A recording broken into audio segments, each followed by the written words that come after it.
Sige po, mag-finish po. Ay, okay po. Sige, let us pray the Father. Name the Father, the Son, the Holy Spirit. Amen. Our Heavenly Father, we thank you for the chance to be with us, Lord. Naway, kasihan mo po kami ng iba ng Espiritu. Maraming salamat po sa pagkakataon sa gawin ng kalan ni Father. Naway kayo po ang muna sa aming pong pag-uusapan. For out, Lord, your Holy Spirit, naway kami po ay nagkaroon ng magandang flow ng aming pag-uusap. And may your will be done, Lord God, kung ano po yung gusto mo po na mangyari para po sa mapapatupad ang mga aming siya. Lahat po nito ay aming po tinataas sa matamis na pangalan ng Jesus. Amen. Father, po sa mga Spirit. Morning po sa inyo, welcome po sa Sandilan po Father.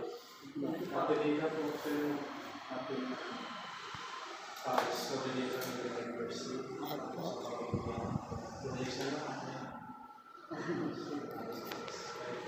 Okay po. Ako po si Sister Lisa. Ako po yung atasang maging head servant ng aming Pasig chapter. Meron po kami, yung aming Friends of the Divine Mercy po ay naitatag po ng 2019. So, 34 years na. And then, ang ano po niya is to propagate the Divine Mercy devotion and to do the works of mercy. Yun po yung main ano namin. So, sa ngayon po, Father, meron na po kami 13 chapter sa Luzon. And then, meron po kami sa Cebu. Meron po kami ng mga 30 chapters. Meron din po kami international pero hindi ganito active like sa Abu Dhabi, sa Vietnam, at saka, yun po yung dalawa, pero more po kami on Luzon. And then si Bishop, baka po ang aming spiritual director. Dito po, sa ngayon po, as of this day po, meron na po kami 100, yun nga po, like what I said po, isa po sa ano namin is the propagation of the Divine Mercy. Sa ngayon po, meron na po kami 135,000 na household na naitulungan. And then 1,409 na business establishment. Dito po, Father, sa Pasig lang, meron po kami 53 cluster. After 52 cluster, ang 53 po ang buting. So, total 53. Ibig sabihin po, yung mga area kung saan po ay pinapropagate po namin yung Divine Mercy. Inaakyat po namin sa mga bahay-bahay, Father. So, dito po si Sister Martin po ang natasan po dito sa cluster naman. So, yun nga po sana namin kasama. Siya po yung builder. Ito po yung pinaka-ano ni Sister Martin. Ako po, pangkalahatan ng Pasig chapter. And at the same time po, ako po ang CFO ng aming. Kasi itong pong Friends of the Divine Mercy, naging foundation na po rin ito. So, foundation na rin po siya. So, 2019 po ito na itatag. 2007, nag-start na po kami mag-build ng bahay. So, isa po kasi sa ito nga po sa area na gusto rin namin palaganap. Kaya po kami nandito Father para po rin yung basbas na magawa po namin yung gawain sa pagpapropagate ng Divine Mercy. So, related na po tayo sa naka-attend po tayo sa diocese. Opo. Father Bishop Milo. Opo, nandiyan po ata yung aming endorsement. Related po ng kahit. Ako, si Father, Father Renato? Opo, kasama po kami. Opo, ganito po kasi yung ginawa niyo ng Father Renato. Iba po kasi sa apostolate, iba po siya. Break sa Divine Mercy. Pero isa lang po din kasi yung kanyang layunin eh. So, parang, yun na rin, maksan din po kami ng mga paglupaan sila, Father Renato. In fact, yun po sa may kalawaan, yun po ang ano namin kay Father Renato. May mga coordination dito kami. Kasi yung project na Father Renato, mga parosya. Opo, ng apostolat, comment. Ayun lang, mga coordinators, officers. Bawat parokya. So, I believe po meron na kayo sa apostolat. Ayun. So, kami naman po kasi yung household. Kasi yung Pasig chapter po namin naka-station po kami sa Santa Clara ng Pilipinas. under kay Father Darwin pero Calderon. yung kami mga 52 cluster po all over, may bunga. Lahat po ng yung buong area po, 52 areas sa Pasa. Iba-iba rin pong mga parokya po. Kaya po ang ginagawa po namin, yung kung nasasakupan ng iniikutan namin, nagpo-protocol po kami talaga sa mga nasasakupang ng mga parish po. Para naman alam din po nila na meron pong ganun gawain. In-endorse naman din po kami ng Bishop Milo at na-update po namin siya kung nasa na yung aming, kung saan na po nasasakupan ng aming enrollment para po plus si Bishop natin po. Every month po, meron po kami gathering with Bishop Tetakan para po lahat ng chapter po nandun sa may day force ng sa may San Carlos. San Carlos. Every month po, meron po kami gathering doon. Lahat po ng chapter, except for Cebu. Pero like yung sa Bataan, andun din po Cavite. para po meron din kami mga updates. So lahat ng parishes meron na Apo, Apo. ayun po, kasi 52 areas, so hindi po kasi ako rin tiga-Pasig, dito lang ako naatasan. Pero po sa ngayon po, ito po yung mga 52 areas po, one of which yung po sa Palate, Di Castro, Pasigan, yung nasa Ubo, Pinagbuhatan. Pali, Bangbang, Busi, yan may bunga, Napito, yung po Santo Tomas, 52 areas po. sa Taguig, meron dito. Meron po. Ibang chapter po ang Taguig. Ibang chapter. Taguig Pateros po, balik isang chapter yun sa kanila po Pasig. Dito sa Paris, naka-intro na dito. Kasi noon, Father, bago mag-COVID-19, yung boy ako nag-university siya ang nag-ano sa amin, kaya nabili na every second Friday of the month nag-chapter ko yung divine. Sino po? Sister Erin na. Kasi namatay siya ng Dito po yung sa Pasig. Taga-Green siya. So, nang wala na siya, parang nag-COVID na. Parang tigil na namin. At talaga, Yung divine mercy. alam niyo po, parang gusto ko lang po i-share, mas lumaki po kami ng COVID, brother. Naku, ako po very grateful po kasi ang sisipag po ng aming mga cluster head, hindi po sila takot na akyatan po yung mga bahay. Kasi that time po nangangailangan talaga eh. Doon po mas nangangailangan yung mga bahay-bahay. So, awa naman po ng Diyos, wala naman po nagkasakit, nagka-COVID. Doon sa mga nag-aakyat po namin. Iba naman yung para sa apostolado naman namin. Iba ba yung makinig yung Very iba yung part po. tapos every family. Ngayon, nag-COVID siya. Para tayo Stop. pag nag-aakyat ng mga Oo nga. Oo, hindi kapipilan. So, inano ko na yung inigil ko na. Simula po. So, wala. Saan po area, sister, dito? Dito lang. Di, tama po siguro. Makakatulong po kami, sister. Opo. Magtulungan po tayo, sister, kung ano pong nyo, pwede nyo pong i-refer kay Sister Marlene, kung sino po yung bubakadre, kung sino yung gusto nyo Tulungan na lang po tayo kasi isa lang ang tulungan natin to propagate the economics. Hindi po kami po makapagtulungan pa paano po kung ano po yung gusto nyo patulong po. Basta pa yan po ay binigay system nyo. Kung saan ba, meron kayong bahay na ito sister, pwede natin compound, ikutan po natin. Tapos minsan po, tama kayo po sister, sama po kayo para din po makita niyo paano po yung ginagawa namin. Bubutin yung paano na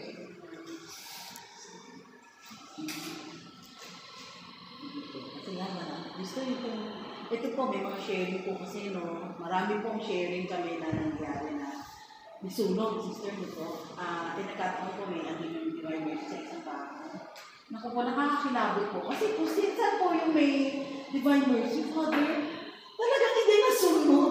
Sila po ang nagpatunay talaga. May mga ganun pong mga nangyayari. Meron naman po, sila po yung nag-request na idali doon yung divine mercy kasi may sakit, yung umano. Hindi talaga po, gumaling po sila po, nag-share po sila. May mga po kami, minsan Father, bibigyan ng isang libro po, may libro po kami, kinumpad po namin yung mga miracles po na nangyari. Na sila rin po may mga ganun po. Kaya minsan po, pag nababalitaan nila, sila mismo, ang humihiling, sige pakias niya, tapos po, tapos iba po, nagiging member na po namin. Kaya po kami lumaki, kasi sila mismo na nakaka-witness, nakaka-experience ng mga miracles. Sila po sumasali na po sa amin na nakakatulong na namin sila. Dating may sakit, sila na po ang nag-aakyat. Talaga po, makikita niyo po yung ano nila na talagang gusto nila ibalik kay Lord. Dahil gumaling sila, gusto nila ibalik yung services na pagpapasalamat. Yun po yung mga nararanasan po ng mga at talaga naman po ng mga makikita ko, napakasisipag dito ng aming mga cluster na nag-aakyat bahay-bahay, umuulan, talaga bumabag yung mainit, ang init-init. Nako, talaga po, at sige lang po, napakasisipag po ni Father, kaya yun po, sister, bigyan po kami paano po yung na para po kapalaganap dito. Mag-iisa po itong area ng Buting sa aming area po ng party. Kung iaalap po kami ni Father. Amen. Ano po, salamat po. Sige po, pag ano po, Good morning po. I'm sorry. ayun! Sister! Siya po yung aming builder. Siya po ang builder ko. Dito mo na, buti na lang. Dito ka. Gusto ko yung aming builder. Yun nga, nagtutulad na kami. Okay na, sister. Ayan. I see. Ayan. Paano po siya? At least pakilala. Sister Anne Carlos. Siya po yung may, kasi may iba po kami builder. 8 po sila lahat sa party na mga builder. And then, may mga kanya-kanya pong pastor katulad ni sister ang kanyang under. Sa Buting po ako nakaano. Kasi pag po namin builder yan. Yan, medyo ano ko na, may gusto pa pakidagdag or ano na. Yung naman atang ibang endorsement ang father. Meron na nila yung shop nila, animation. Meron ata sa level na. Ayun, nag-aaral siya. Okay na. May basbas na tayong father. Amen. Oo nga po. Amen. Yes, palawaan po, bali tatlo po yung cluster po. Sinabi ko nga 52 lang. Correct po yung pinaka. Sa Paris naman, isa lang. Pero sa San Joaquin, Sino sa San Joaquin? Wala pa tayo doon. Wala pa po sa San Joaquin. Ayun. Sa inyo rin po ba, Father Ross? Ayun pala. Gusto ko Yes, Father. ay, ano na kawayan, sis, meron pala doon. Ayun. Dito rin ka sa amin. sa parokya din po. Ayun. Yung Kaya alam kawayan niyo po, po. Ayun. Wow. Kaya alam niyo po. Ayan na. Dati. Sa Bella Consol po yung aming isang cluster doon. Yung pong father, yung inakyatan ko po ngayon, sabi po niya, may kamag-anak po siya sa San Joaquin. Eh, hindi po kami pasok doon kasi wala pa po kayong basbas. Ngayon po na may basbas na kayo, pwede na po kayo pumasok. Kailangan po talaga namin. Parang bigay galang syempre po. Di ba? At saka po, Father, kami po yung, ipinapaliwanag po namin yung about the Divine Mercy, at saka po yung kay Santa Faustina Huasca. Yun po yung mga ano namin. Saka paano lumalaw na ang Divine Mercy. Kinikwento ko sis, yung mga nangyayari na pag may sunog, no? Ulan yung... Yes po, marami pong Ang pakatulong. dami, grabe po. Nakakatinawi Yung po. mga inaakatan po namin yung mga Tinuturuan po namin sila kung paano mag-chaplet. Kasi po, marami po kaming na-encounter na hindi marunong mag-rosary and chaplet. Yung slide na pinapakita namin sa mga every household, yes po. Na Hindi lang po basta ilalagay. paano magsimula, ang Divine Mercy, sino makadiscover sa kanya siya. Lahat po yan yung slide namin sa mga household para makilala nila ang lubusan, ang ating Panginoon, ang Divine Mercy po. Yan po ay galing sa, nagsimula po ito sa bansang Poland. At isa po si Pope John II ay nakipagtulungan para mag-usan ulit ang pagpapaanak ng Divine Mercy sa Poland. Kasi napatigil ito, hindi naniniwala ang mga taga-bansang Poland na meron diary ni sinunod sa Santa Cristina, pakikipag-usap niya sa ating Panginoon. Then, yun na nga po, pinatigil nila halos 19 years hindi ang palabanan ng Divine Mercy sa Pasakulan. Sa pagmumuna ni Carlo Bacayla o si Pope John Paul II, yun ay nabuksan muli. Yun na, ay palabanan nila kami. And then si Pope John Paul II, siya ay naging santo noong 19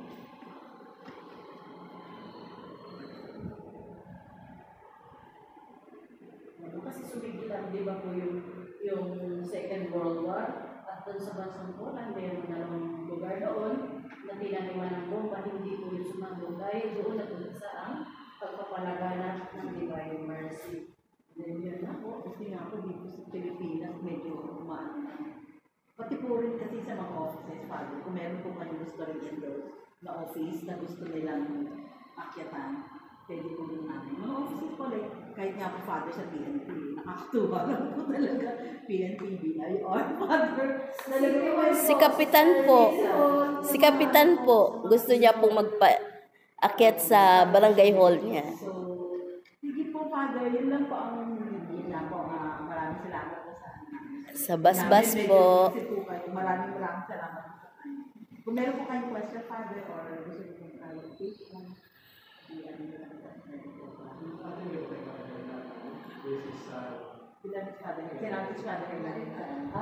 po. Ayan po lagi Siya po ang nakikita spiritual director ng Divine Mercy po sa katedral. siya po, doon ka nakikita. Ate, no? Hindi po atabo ako. Atabo ako.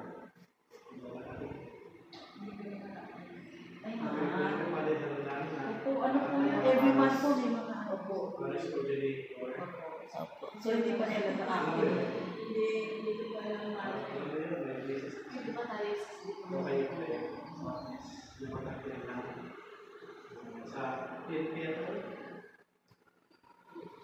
Ay, ako nung sa matabi ng kataklan.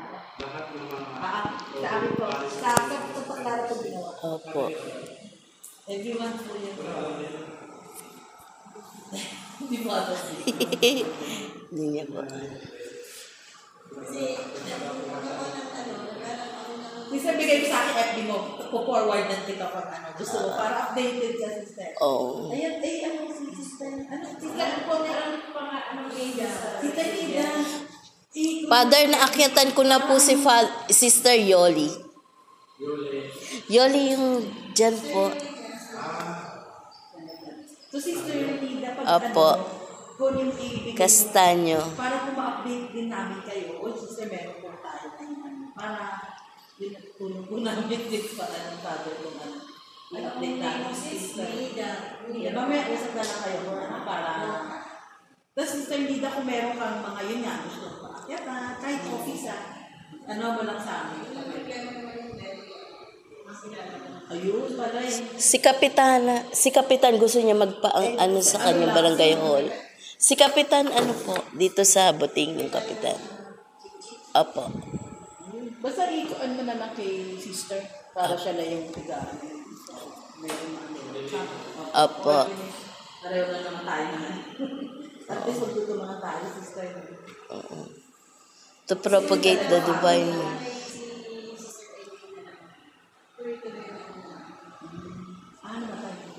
Namatay. Nagka-COVID. Oh.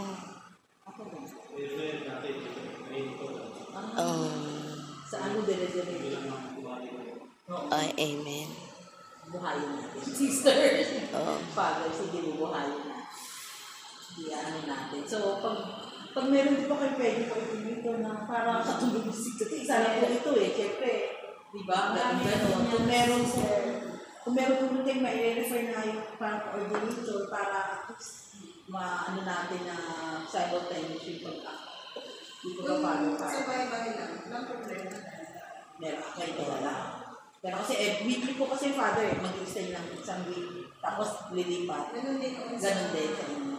Kasi ayun, Teresa, alam na ba ni Father ni pag nag-akit tayo, nag-akit kami ng Divine Mercy, meron po kami, Father, na iniinom sa household na kit. Ito, meron ako. May sample ka. Kita natin para... Meron po iniiwan na kit At humihingi po kami ng pamangkin po, local postal po.